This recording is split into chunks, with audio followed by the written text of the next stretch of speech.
Shalom, shalom, que Yahweh los bendiga en el nombre de Yeshua. Hoy nos toca segunda de Shmuel capítulo 6. En este capítulo vamos a ver cómo transportan el arca de Yahweh. Esta arca, el arca del pacto, es la que ya hemos mencionado en otros tantos estudios, donde cuando se le pidió a Moisés que se fabricase, porque fue a Moisés que se le pidió, se hizo de madera de acacia y está cubierta con planchas de oro por dentro y por fuera. Como podemos ver en la imagen, el arca se debe transportar de esta manera, como está ahí, a través de los levitas, que son los únicos que Yahweh le permitió que pudieran transportar dicha arca, con estos tubos, llamémosle, de oro, que se ponían dentro de unas argollas para que nadie tocara el arca, ya que es prohibido tocar el arca. El constructor del arca, cuando la hizo, a él sí, obviamente se le permitió tocarla, pero la presencia de Yahweh todavía no había habitado dentro de esta arca.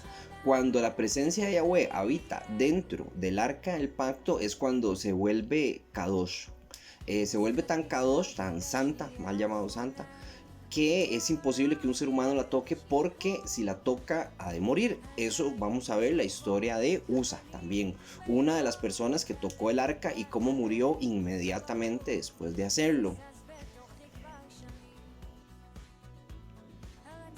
En el 1 dice: David volvió a reunir a todos los escogidos de Israel, 30,000, y se levantó David y partió de Bala de Yahudá con todo el pueblo que tenía consigo, para hacer pasar de allí el arca de Elohim, sobre el cual era invocado el nombre de Yahweh Sebaot, que mora entre los querubín. ¿Qué sabemos de los querubín? La Iglesia Católica los pinta como angelitos, como niños semidesnudos con alas. Esta representación verdaderamente es de Cupido, un dios que, por cierto, es un dios homosexual de la mitología griega y romana, y no tiene nada que ver con la Biblia. Bueno, según lo que hemos leído, lo que podemos leer de la Biblia, sabemos poco, es algo muy misterioso. Un querub es una palabra que significa cercano. Los querub son los que están más cerca de Yahweh, y se puede decir que son los malajim, los ángeles, con mayor rango en los shamayim. Un querub era también Hasatán. Hasatán fue un querub, uno de los más cercanos a Yahweh, pero se corrompió, por supuesto. Se describen en Ezequiel como unos hombres con 6 alas, que esas 6 alas, dice que 2 de esas tapan sus partes íntimas, digamos, y las otras alas son con las que ellos vuelan. También se le describen con muchos ojos y con unas ruedas, algo que todo eso tiene un simbolismo que es un misterio. Habrán personas que digan, bueno, los muchos ojos simbolizan que pueden ver hacia todas direcciones, puede ser, ¿verdad? Todo es un simbolismo, no necesariamente es que realmente tengan esa forma física. Otra cosa, las ruedas también pueden representar que pueden moverse hacia todas direcciones. Dice que tienen 4 rostros, que los habíamos leído ya en Apocalipsis, que también aparecen, por cierto, esto es Querub. Y estos 4 rostros simbolizan como 4 facetas de Yeshua, ¿verdad? Una como un águila, que el águila es el enemigo primordial de la serpiente, que ellos devoran serpientes y las atrapan, son muy buenos para eso. También es un ser de los cielos, ¿verdad? El águila, porque está volando. El toro, que representa fuerza. También es trabajador, por supuesto. También otro rostro es de león, que representa al león de la tribu de Judá, y el otro de humano, porque Yeshua, que Yahweh bajó a la tierra y se hizo hombre, ¿verdad? Entonces todo eso tiene un simbolismo muy profundo. No lo sabemos. En el arca del pacto tenemos que hay 2 querub, y la gente los dibuja. O sea, estos son dibujos de la imaginación de hombres. No es que realmente así era como se veía el arca. No sabemos cómo se veía el arca, porque el arca no se sabe dónde está. Es un misterio dónde está el arca, ya que el arca, en la destrucción del segundo templo, desapareció. Y no se sabe si fue que la escondieron o Yahweh mismo puso gente, ¿verdad?, para esconderla, y él se llegó al olvido dónde es que está. Hay gente que dice que nunca se va a volver a encontrar, que eso se va a ver en el tercer templo, y el tercer templo va a bajar de los Shamayim, como leímos en Apocalipsis. Hay personas que dicen que se va a encontrar el arca. Yo soy una que pienso que tal vez se pueda encontrar el arca dentro de un tiempo, se haga el tercer templo aquí en la tierra, ¿verdad?, hecho por humanos, un templo que va a estar corrupto, por supuesto, porque va a estar el judaísmo ortodoxo metiendo mano ahí, y Hasatán va a venir y se va a sentar sobre esa arca, y él va a reinar 7 años, ¿verdad? Este Hasatán es el antimesías, mal llamado anticristo. Ese va a ser el anti-Mashiach que va a llegar y se va a sentar y va a reinar ahí. Eso es lo que dice la gente, ¿verdad? Pero es un pensar. Yo pienso a veces que así va a ser según lo que hemos leído en Apocalipsis y hemos estudiado, pero no lo sabemos. En el 3 continúa diciendo, pusieron el arca de Elohim sobre un carro nuevo. Eso lo están haciendo mal. Yahweh nunca mandó poner el arca sobre un carro.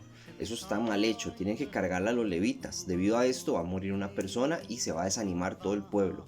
Dice, pusieron el arca de Elohim sobre un carro nuevo y la llevaron de la casa de Abinadab, que estaba en el collado, y Usa y Ahio, hijos de Abinadab, guiaban el carro nuevo. Dice que Usa y Ahiok eran los que guiaban el carro. Es probablemente que ellos fueran también levitas, pero no debían llevarla así, de esta manera. No se sabe si eran levitas o no.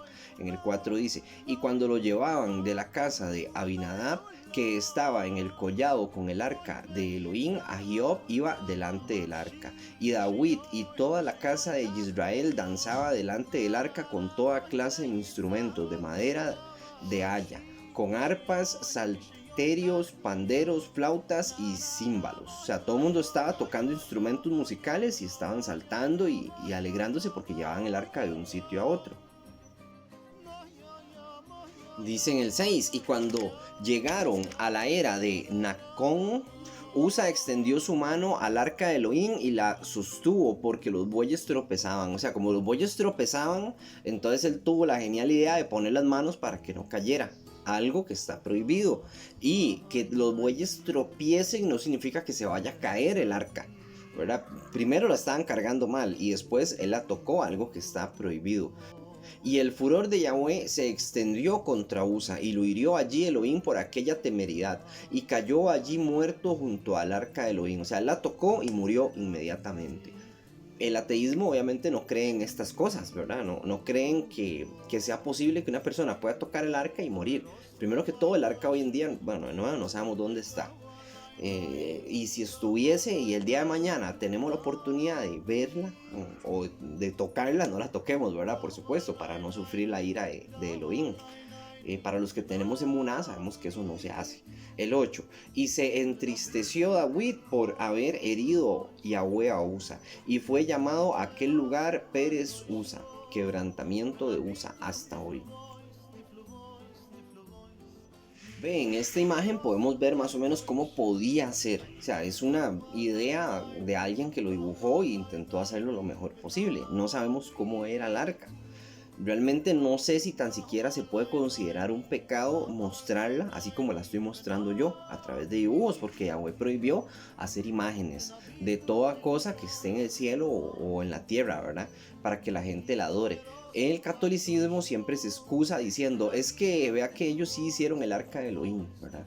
Y Yahweh les permitió hacer el arca, les permitió hacer la menorá, les permitió hacer al pueblo de Israel la serpiente de bronce, que todos conocemos esa historia, pero no se acuerdan de que la serpiente de bronce después tuvo que haber sido destruida porque las personas se pusieron a adorarla cuando no vivieron. Y Yahweh les permitió hacer esa serpiente de bronce en el desierto. El que conoce la historia y se acuerda es porque ha leído, ¿verdad? El que no ha leído, pues a leer. Yahweh les permitió eso para probablemente probarlos y después castigarlos por haber adorado dicha serpiente. Pero bueno, es una historia más larga. En el caso del arca, el arca no es una simple caja. El arca es una representación. Vea que hay varias diferentes representaciones de cómo pudo haber sido, pero son ideas de dibujantes. El arca se puede decir que es un objeto donde Yahweh contuvo su Ruach HaKodesh, o una parte de sí, para que habitara literalmente con el pueblo de Israel. Es como una profecía, porque después de Apocalipsis, cuando leemos todo Apocalipsis al puro final, Yahweh habita con su pueblo Israel, que vamos a hacer nosotros. Primero Yahweh lo permita y nos tenga misericordia de todos nosotros y estemos ahí con él habitando en la Nueva Jerusalén. Aquí podemos ver un dibujo también de cómo pudo haber sido como bajó la Ruach HaKodesh. La Ruach HaKodesh es esta nube de gloria que ponen aquí, que llaman la Gloria Shejinah, que fue la que bajó el día que se inauguró el Arca del Pacto. Y se hicieron unos sacrificios y estaba ahí Moisés presente, estaba el hermano de Moisés, Aarón, que pasó a ser el Cohen Agadol, y la descendencia de él pasó a ser los Cohen Agadol a través de la descendencia de Aarón. no la de Moisés, sino más bien la de Aarón, su hermano. Y esa nube que vemos ahí es lo que probablemente pudo haberse visto, tal vez desde una forma más gloriosa, más impresionante. Bajó ahí esa nube y habitó en el arca, ¿verdad? Es probablemente también debido al pecado de Israel que esa nube de gloria saliera del arca y el arca perdiera su santidad, digámosle. Pero bueno, son teorías también mías y especulaciones. Recordar también que cuando el Tanakh dice que hasta hoy, o sea, cuando dice le pusieron a ese lugar Pérez Usa, hasta hoy se refiere hasta el día en que escribieron el texto. Después de eso no se sabe qué pasó, no se sabe si todavía se sigue llamando Pérez Usa, el lugar y demás. Son cosas que uno puede investigar después. El 9 dice: y temiendo David a Yahweh, aquel día dijo: ¿Cómo ha de venir a mí el arca de Yahweh? O sea, él decía, me da miedo de que el arca de Yahweh venga a mí por la muerte de este hombre que se atrevió a tocarla. Se desanimó David. Él no debió haber puesto en duda a Yahweh, ¿verdad? Primero que todo, David es mucho más grande de lo que yo jamás seré. Y obviamente él es más sabio y demás, pero yo siento en lo personal que él no debió haber puesto en duda la decisión de Yahweh de quitarle la vida a Usa por lo que hizo, ¿verdad? Nunca debió haberlo ni siquiera puesto en duda. Pero bueno, lo puso en duda y se desanimó y decidió no traer el arca a Jerusalén aún. Entonces dicen el 10, de modo que David no quiso traer para sí el arca de Yahweh a la ciudad de David. La ciudad de David es Jerusalén. Dice, y la hizo llevar David a la casa de Obed Edom Geteo. O sea, la depositaron en una casa de un hombre ahí X, que francamente no se sabe quién es tampoco. Dicen el 11. Y estuvo el arca de Yahweh en la casa de Obed Edom Geteo 3 meses. El 3, recordemos que siempre aparece como un símbolo de algo definitivo, ¿verdad? Como cuando la gente dice, te lo he dicho más de 3 veces, o sea, como cuando dice, Yahweh es Kadosh, Kadosh, Kadosh, santo, santo, santo, ¿verdad? O sea, es como algo definitivo. Entonces dice que estuvo ahí 3 meses. Dice, y bendijo Yahweh a Obed Edom y a toda su casa mientras el arca habitaba ahí. Dice que bendijo grandemente a este hombre, Obed Edom, y David se dio cuenta de eso y después quiso traerse el arca de nuevo. Dice en el 12, fue dado aviso al rey David, diciendo, Yahweh ha bendecido a la casa de Obed Edom, y todo lo que tiene a causa del arca de Elohim. Entonces David fue y llevó con gozo el arca de Elohim de la casa de Obed Edom a la ciudad de David. Ok, entonces aquí al darse cuenta David de la gran bendición que Yahweh estaba haciendo para este hombre, entonces dijo, no, yo voy a traerme esa bendición para Israel, mejor para Jerusalén. En el 13 continúa diciendo, y cuando los que llevaban el arca de Elohim habían dado 6 pasos, él sacrificó un buey y un carnero engordado. Bíblicamente hablando, el 6 representa al hombre, porque en 6 días hizo los cielos y la tierra y en el séptimo descansó. Entonces, el hombre es el 6 en este texto y el 7 representa el Shabbat. Y así fue como se hizo el Shabbat y Yahweh lo santificó para siempre, ¿verdad? Es muy importante hacer el Shabbat. ¿Por qué? Porque eso es como decir, ser obedientes a Yahweh. Eso es una demostración de obediencia y no solo eso, sino que Yahweh lo puso como cuarto mandamiento.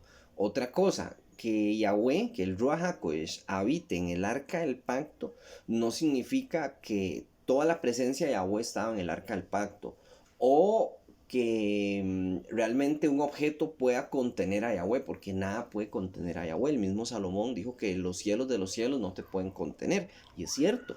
Yahweh es mucho más grande que su creación y jamás va a habitar en una caja, ¿verdad? En sí. O sea, no sé si me doy a entender. Entonces dice en el 14, y David danzaba con toda su fuerza delante de Yahweh, y estaba David vestido con un efod de lino. Y dice que él vestía un efod de lino y que él danzaba. Y recordemos que David también es un músico. David no solamente es un guerrero y es un rey, ni es un gran estratega, ni es un hombre de fe inquebrantable, perfecta casi se podría decir, es su fe. Pero David también es un músico porque Yahweh lo bendijo así. ¿verdad? Y entonces él también danzaba, sabía bailar y sabía cantar y sabía tocar el arpa y quién sabe qué otro instrumento. Entonces él estaba enfrente de todo ese gran coro de gente bailando y debió haberse visto muy bonito, muy alegre, y especialmente todo Israel se reunió para llevar el arca de nuevo. La primera vez no quiso, que debió haber sido una decepción enorme para todos los 3.000 personas que estaban ahí con la intención de llevarse el arca. Y esta vez fue una gran alegría 3 meses después. Dice en el 15, así David y toda la casa de Israel conducían el arca de Yahweh con júbilo y sonido de shofar. Todos sabemos que es el shofar, que es un cuerno de carnero. Entonces dice en el 16, cuando el arca de Yahweh llegó a la ciudad de David, aconteció que Mical, hija de Shaul, miró desde una ventana y vio al rey David que saltaba y danzaba delante de Yahweh y le menospreció en su corazón. Mical, bueno, ya hemos hablado de Mical, ¿quién era? Que era una de las hijas de Saúl, que ella nunca tuvo hijos. Aquí más adelante les voy a mencionar algo más sobre Mical. Ahora, Mical, al ver a David bailando, lo vio tal vez de una forma ridícula y lo menospreció. Entonces dice que lo menospreció en su corazón y se mofó de él, no solamente por dentro, sino también de palabra y con sus esclavas y sus sirvientas. Y cuando David entró a su casa, y Mical lo recibió y se mofó de él de nuevo. Entonces dice así en el 17.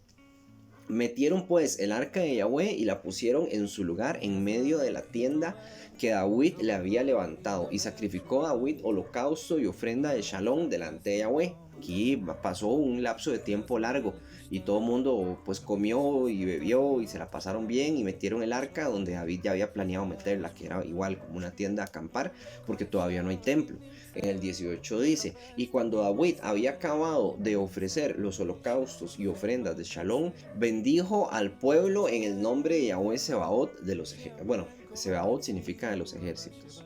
Ejércitos no solamente se puede decir a un conjunto de personas que van a la guerra, sino también a un conjunto de personas. Punto. O sea, no necesariamente van armados. Entonces cuando dice Yahweh los ejércitos, se refiere a que Yahweh es gobernante de muchas personas. Se puede ver así también. El 19.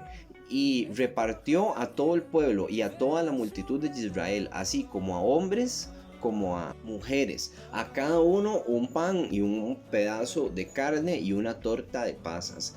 Y se fue todo el pueblo, cada uno a su casa. O sea, dentro de la gran festividad todos comieron pan, comieron, dice que carne y también tortas de pasas. Que no me imagino cómo son esas tortas de pasas. Tal vez era un pan con pasas, pienso yo, o otra cosa. O sea, tal vez amasaban las uvas. O sea, que las pasas vienen de las uvas y son uvas secas, entonces tal vez, no sé, molían esas pasas y las cocinaban. Francamente no sé, no me imagino cómo sería una torta de pasas. Entonces en el 20 dice, volvió luego David para bendecir a su casa, y saliendo Mical a recibir a David, dijo, cuán honrado ha quedado hoy el rey de Israel, descubriéndose hoy delante de las criadas de sus siervos, como se descubre sin decoro un cualquiera. O sea, ella lo vio ridículo al verlo bailar, le pareció como poca cosa. Pues entonces ella le dijo que se veía mal haciendo eso. En el 21 dice, entonces David respondió a Mical, fue delante de Yahweh quien me eligió en preferencia de tu padre. O sea, ahí la insultó. O sea, le recordó que el padre de ella primero que está muerto, después que fue el primer rey de Israel, pero que lo desechó y lo escogió a él, ¿verdad? Al decirle eso. Va de nuevo, quien me eligió en preferencia de tu padre y toda tu casa, para constituirme por príncipe sobre el pueblo de Yahweh, sobre Israel. Por tanto, danzaré delante de Yahweh, dice David. David se defendió, o sea, ella lo insultó. Para mí eso es como un insulto de un ateo, no digo que ella sea atea, pero es muy similar los insultos de los ateos. Entonces David le contestó con emuná, con bastante fe, y le dijo que primero Yahweh lo había bendecido a él y que era una bendición visible. Después le dijo que Saúl había sido desechado, y después de que la casa de ella, o sea, los hermanos de ella y todas las hermanas y toda la familia de ella había sido desechada delante de Yahweh, y que Yahweh lo había puesto a él por príncipe. ¿Verdad? Que él no dice rey, sino que el rey es de Yahweh. Él mismo se ve a sí mismo como un príncipe. O sea, es el rey, obviamente, pero él se ve a sí mismo como un príncipe. Yahweh muchas veces, cuando habla de los reyes, no los llama reyes, los llama príncipes también, porque él es el rey, ¿verdad? Entonces eso es muy importante. Entonces él dice que él va a bailar delante de Yahweh, que a él no le importa ni le avergüenza honrar a Yahweh. Entonces en el 22 dice, y aún me haré más vil que esta vez, y seré bajo a tus ojos, pero seré honrado delante de las criadas de quien has hablado. O sea, le dijo unas palabras muy, muy fuertes a Mical.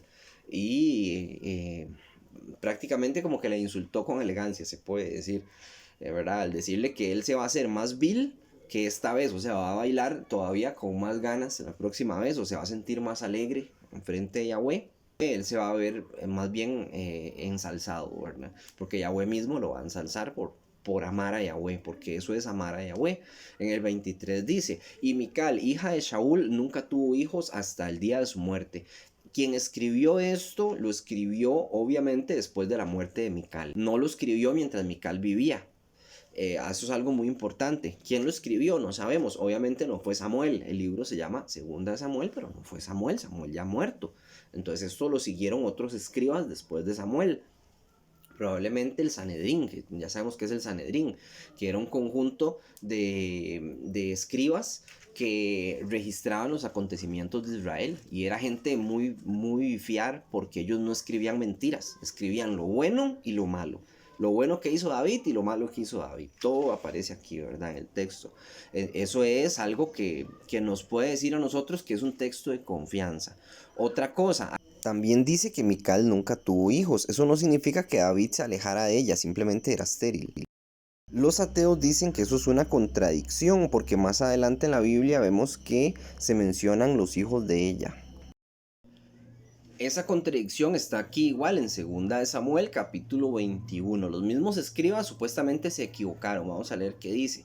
Dice, el rey tomó a los hijos de Rispa, la hija de Ayaj, los cuales ella engendró de Saúl, Armoni y Mefiboset, y los 5 hijos de Mical. Aquí aparece Mical, parece como Mijal, pero bueno, es Mical, la misma, la hija de Saúl, los cuales engendró de Adriel, el hijo de Barzillá, el Mejolatí. Aquí cuando dice que Mical engendró hijos, no es que ella los engendró, sino que ella era la matrona, o sea, ella los recibió como una matriarca, y al recibirlos, ella se convierte como una madrastra o una segunda madre, llamémosle. Pero no es que ella tuvo hijos, sino que los recibió. Y de quién, digamos, quién fue la que dio a luz estos hijos, fue Rispa, la hija de Aya, los cuales ella engendró de Saúl. Dice Armoni y Mefiboset, los 5 hijos de Mijal, la hija de Saúl. O sea, llamémosle como los nietos, tal vez se puede decir, o los sobrinos, tal vez es la palabra más correcta. Esto es a lo que se refiere el texto cuando los llama hijos, porque ella hizo papel de matrona, ¿verdad? En ese momento, que era la que ayudaba a dar a luz a su hermana, que en este caso están hablando de los hijos de su hermana, ¿verdad? Y lo sabemos porque el esposo es Adriel, y Adriel no es esposo de Mijal, sino que es esposo de su hermana, ¿verdad? Que en este caso es Rispa. Y así se contesta esa gran contradicción que los ateos tanto aplauden y se agarran de ahí para decir que la Biblia es una mentira. Primero que todo, el texto está registrando nombres y personas, no está registrando las palabras de Yahweh directamente, ¿verdad? Esto no son las palabras de Yahweh. Aquí no dice, y Yahweh me dijo así, no, eso no es. Aquí no dice, y la profecía es, no. Aquí lo que está registrando son nombres. Si se equivocara, que no es el caso, pero si se equivocara sería un error del escriba, no de Yahweh. Y eso no diría que la Biblia es mentira, simplemente, entre comillas, el escriba se equivocó, pero no se equivocó, lo hizo bien. Y eso son cosas que uno siempre tiene que analizar. Cuando alguien le dice, mire, es que aquí hay un error en la Biblia, usted mándemelo a mí, primero que todo. Ustedes saben que mi número está en el Facebook, y bueno, yo a veces lo subo también en el YouTube, ¿verdad? En los comentarios de YouTube.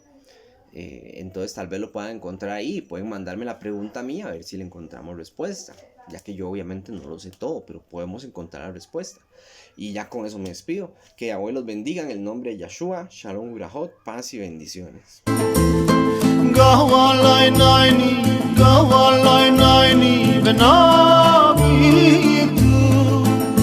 Venabitu niflu boys, niflu boys, niflu boys. Ni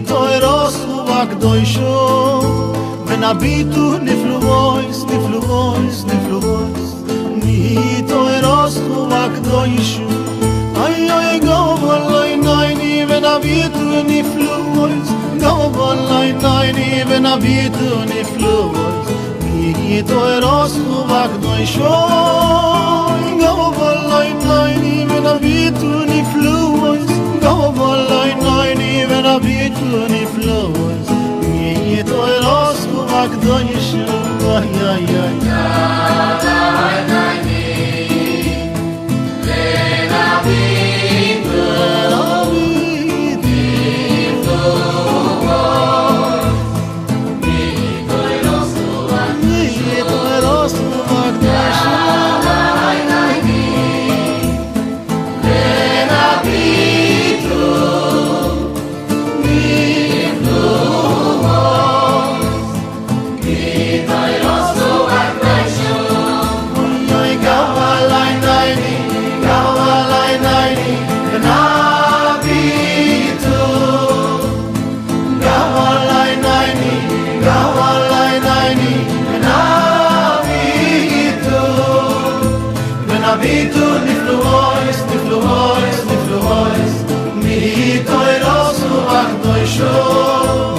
Abitu nifluois, nifluois, nifluois Mi toeros uvak doishu Ay, ay, gavalai naini, gavalai naini Abitu Gavalai naini, gavalai naini Abitu Abitu nifluois, nifluois, nifluois Mi toeros Ben abitu nifluois, nifluois, nifluois Mi toiros uvak doishu Uy, uy, gavalai naini Ben abitu nifluois Gavalai naini Ben abitu nifluois Mi toiros uvak doishu Gavalai naini Ben abitu nifluois Gavalai naini Ben abitu nifluois Toiros uvak doishu, toiros uvak doishu.